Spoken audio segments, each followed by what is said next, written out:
سعید ابن المسیب یو مشهور محدث تیر شوی دی او د ده په حلقه کې به په سلګونو باندې شاګردان ناستو وی یو ځل د ده شاګرد یو څو ورځې غیر حاضري وکړه وی کله چې راغلی ورته وویله چې این کنت یا صاحب الوداع چېرته وي غیر حاضره دا یو دوه درې ورځې نه وي چېرته وي وی دې شاګرد یې ورته وویله چې زما ښځه وفات شوې او دا یو دوه درې ورځې زه د هغې په تکفین او تجهیز کې په هغې کې زه مصروفه ومه وی د سعید المسیب ورته وویله چې زم به دې خبر کړی وی موږ به درغلی وی خدمت به م کړی وی د سره جنازه کې به شریک شوی وی دې خبرو نه وروسته ورته وویله وی ښه ته د دویمې نکاح اراده لرې یعنې دویمه نکاح کې وی دې شاګرد یې ورته وویله چې ماله به څوک لوره خور راکړي لیس معیه الا 3 دراهمه ما سره خو د 3 روپو نه زیات شته نه ما سره ټولې 3 روپۍ دي نو ماله به څوک څه راکړي وی دې سعید المسیب ویله چې سبحان الله 3 دراهم لا تعف مسلمه 3 دراهم دا به یو مسلمان پاک نه کي د دې عزت به خوندي نه کي وی دا خو ډېر شی دی بیا یې ورته وویل چې زه تا له خپله لور په نکاح باندې در کوم وی ما داسې عجیبه وګڼله چې سعید المسیب لور او ماله په نکاح باندې ځکه وی د دې لور هغه څوک وه چې بادشاهانو پې جرګې کړې وې مالدارو خلکو پې جرګې کړې وې قاضیانو پې جرګې کړې وې مخوریزو خلکو پې جرګې کړې وې خو دا سعید المسیب دا خپله لور هغې له نه ورکړې وی ما ویل چې ماله به یې راکړي عجیبه ده ما نه منله وی خلک یې راټول کړه او خطبه یې وویله او بیا یې وویله چې تاسو ګواه شئ چې ما خپله لور د فلانکي طالب ته په مهر د 2 درهمو باندې ورکړه وی کله چې دا خبره وکړه زه لاړم وی دومره خوشحاله ومه دومره چې اطیرو من الفرح وی د دې خوشحالۍ نه سم الوتمه وی کور ته چې لاړم وی روجه ومه ځان ته مې وی روجه ماته تیار که وی لږ وخت پاتې و په دې کې ور ووالی شه وی کله چې زه د ور خواته ورغلم وی ما ته چې څوک یې وی سعید یم وی ما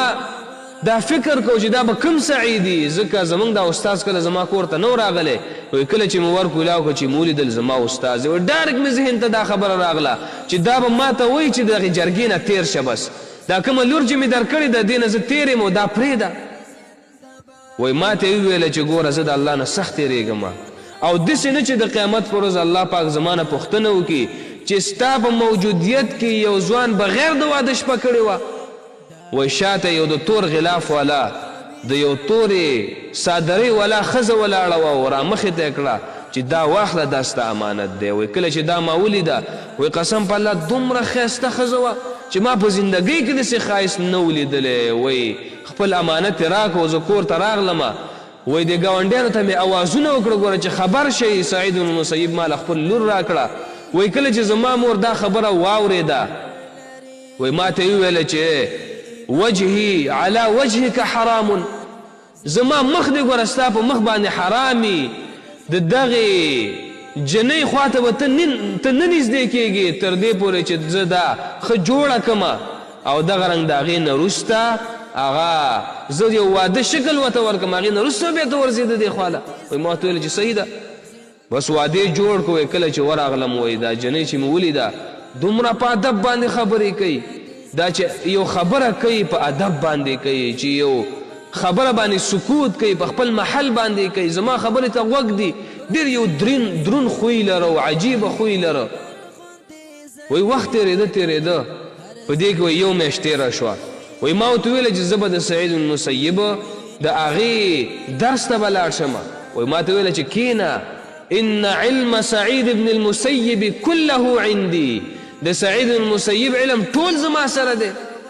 څه کې چې هلته ورځې وایي بیا ورته ما وویله او بیا راته دا خبره وکړه وایي اجازه مې ترې واخیستله او ورغلم سعید المسیب چې کله درس خلاص کړو ما ته یې ویله چې راشه کله چې ورغلم وایي ما ته یې ویله چې میلمه دې څنګه دی وایي ما ورته ویله چې قسم په الله ډېر د خیرونو نه ډک دی ډېر یو عجیبه میلمه دی زما وایي د هغې نه وروسته بیا 100,000 درهمې ما ته راکړې زه دا م واخله او زه خپله زندګي دې کوه 100,000 درهم ډېر شی دی ډېر شی ګوره واقعه کې مقصد دا دی چې د قرآن عالم د قرآن طالب دا ګوره ډېر زیات لوی شان لري ګوره قسم په الله دومره شان لري خو د دې شان پته هغه چاته لګي چې په هغې کې دین وي. ځکه سعید بن المسیب خپله لور بادشاه له ور نه کړه، د بادشاه زوی له ور نه کړه، یو قمندان ته ور نه کړه، یو مالداره ته ور نه کړه، او یو غریب طالب العلم ته ور کړه.